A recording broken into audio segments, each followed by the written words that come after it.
They optimized my bottlenecks, removed redundant pointer checks. The database's sub-selects are indexed to a T. They shaved the microseconds down till there was nothing left to count. I instantaneously found the answer in a breeze. But I've been feeling so alone. Nobody here is calling from a function or a phone. If I'm dead code, let me die.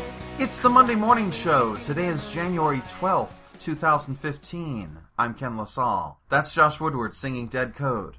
You can find out more about Josh at joshwoodward.com. You can find out more about me at kenlasalle.com.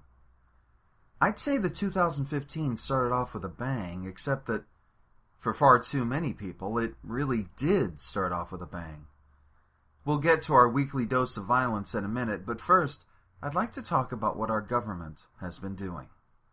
If you really want to see the difference between the two major political philosophies in our country, the Republicans on the far right and the Democrats on the, well, not so far right, all you have to do is look at what has happened this week. The Republican Congress went right back to work on fixing the biggest concern our country faces by trying to pass 5 different abortion bans into law. Clearly, climate change, a shrinking economic base, gun violence, and violence in general, all of these just take a back seat to women who seem to think they deserve equitable health care.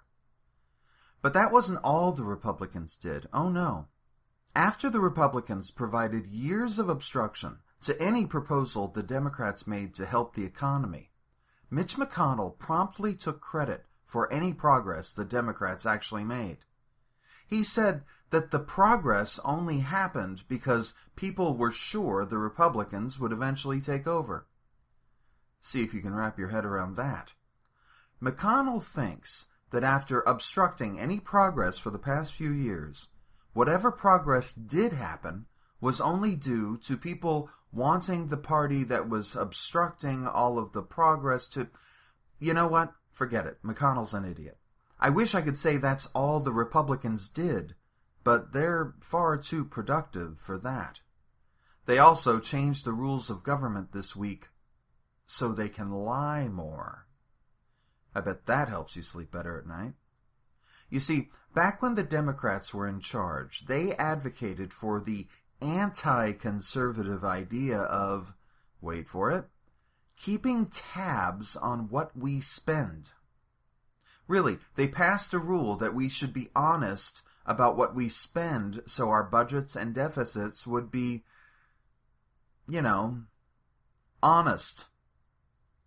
Well, the Republicans wanted no part of that. They moved very quickly to allow lying once again, just as they'd done when Bush was in office. Thank heaven for the Republicans, right? Now, after the Republicans were so busy, there's no way the Democrats can measure up. In fact, very little news has come out of the Obama administration this week. Nothing, really. All he has is this new proposal to make community college free. The commie. On one side, you have the Republicans pushing for fewer rights for women, more lying, and, more lying. On the other side, you have the Democrats trying to make 2 years of college free for those who want it. There you go. You couldn't hope for a better example of how the two parties differ. Now, I'm not going to say I agree with Obama's community college plan completely. There are some problems with it, and if I know the Republican Congress, they'll be sure to introduce more. But I'd rather have a proposal to help people that has some problems than a watertight crackdown on truth, What's the problem with the community college plan? Well, it's right there in the marketing. They say they want to make community college free for those willing to work for it. Where I come from, free means free. People who work for college tuition don't exactly get it for free. But that's part of the problem with our political rhetoric. We have spent the past few decades being pummeled with the idea that nothing is free. There are no free rides, there are no free lunches, freebies have become cheapies, and people are no longer set free, they're just set less in prison. Listen, I get it. It's important to keep in mind that everything has its cost. But are we so stupid as a people that we can't just let something be free for those who use it? I know college wouldn't be free if the government paid for it, but for the student who needs it, wouldn't free college be superior to you have to work for it college? Or are they afraid of overconsumption, of people taking more education than they need? Do they think kids will become gluttons for textbooks and that they'll read far too many chapters? And don't you just hate it when kids are too smart? That's the problem with this country. We're too intelligent. Germany, Finland, France, Sweden, Norway, Slovenia, Brazil. What do these countries have in common? Those are all countries where students can basically get their college education for free. There's no legalese about it, no marketing language, by which I basically mean lying, and this is coming from someone with years of marketing experience, believe me. Oh, sure, you may have to live there, which is what you would do anyway, but there's none of those placating assurances to the right that we'll make sure they work for it. If education helps us all, and oh, by the way, that was proven a really long time ago, then why shouldn't we make it free? Heck, why shouldn't we actually fund our primary and secondary education properly as well? That would be a nice change of pace. Why do we feel the need to be so stingy about something that helps everybody? Or are we just dicks?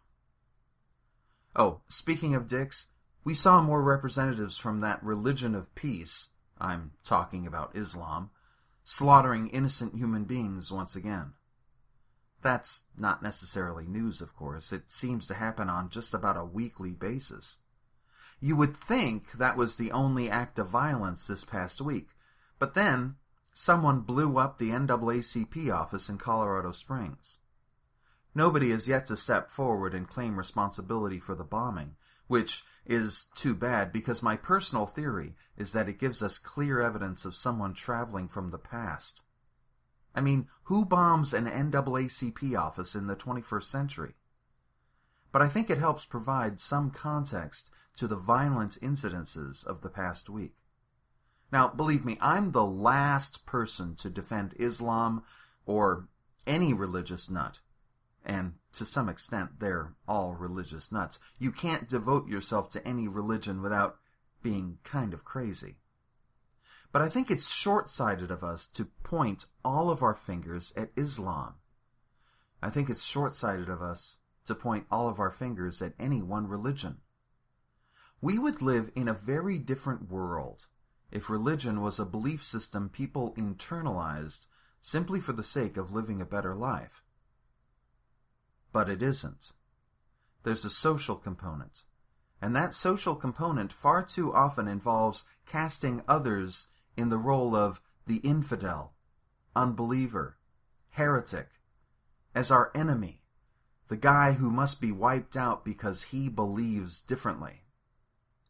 This doesn't just happen in religion. Just look at the way Republicans hate Democrats, communists, the educated, anyone with common sense, those who care for others. The list goes on and on.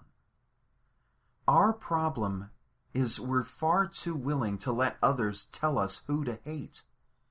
Somehow, we've created a system, it doesn't matter where you live in the world, where we've accepted that some people are just better at telling us who to hate.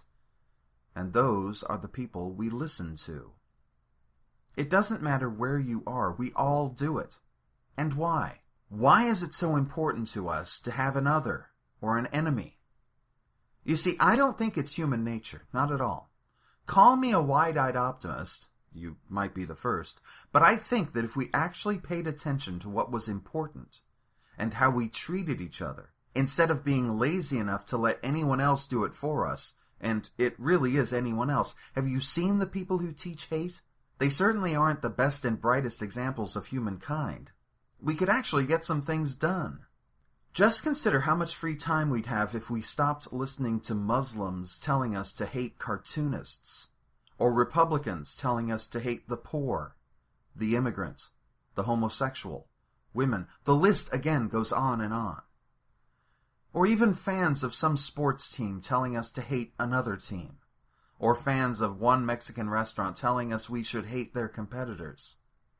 Consider how much better our world would be if we simply acknowledged our differences, rather than hated our differences. As the great George Carlin once said, "It might be nice. It certainly has never been tried before." And that's all I have to say about that. Cool thing for the week? How about just one more clear distinction between the Republicans and Democrats? I know I already talked about this a bit, but especially after the last election, I think we can use some clear ideas about just who we're voting for.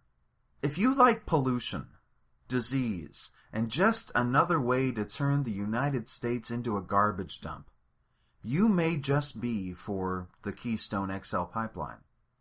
The Republicans love it because the Republicans have taken truckloads of money from the companies trying to build it.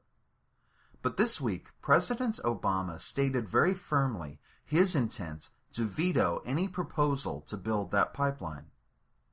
At a time when the cost of solar power is dropping like a rock, the moneyed interests of filthy, harmful fossil fuels are doing all they can to warp our government into causing us more harm than good.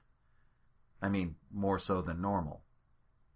The Republicans are all for that, but our president has said no. Keep that in mind the next time someone suggests you should vote Republican. This episode is brought to you by Hour of the Dead, a new book by Richard Lind, now available for the Kindle. Rich is an old friend of mine and a terrific author. For just a few bucks, you should do yourself a favor and check out his latest work of horror. It's sure to get under your skin. I'll put a link in the show notes, or just search Amazon for Hour of the Dead by Richard Lind. And that's the Monday Morning Show for January 12th, 2015. Be sure to check back next week for another episode. Head on down to kenlasalle.com for all the latest. You can find my ebooks, paperbacks, and audiobooks all over, etc., etc., etc. You have yourself a terrific week. Be good to yourself. Be kind to others. Let's make this world a better place. Nobody here has called me from a function or a phone. If I'm dead, code, let me die, 'cause I'm only wasting memory alive. If I'm dead, code, wipe the drive, 'cause I'd rather be a memory than a ghost who's still alive.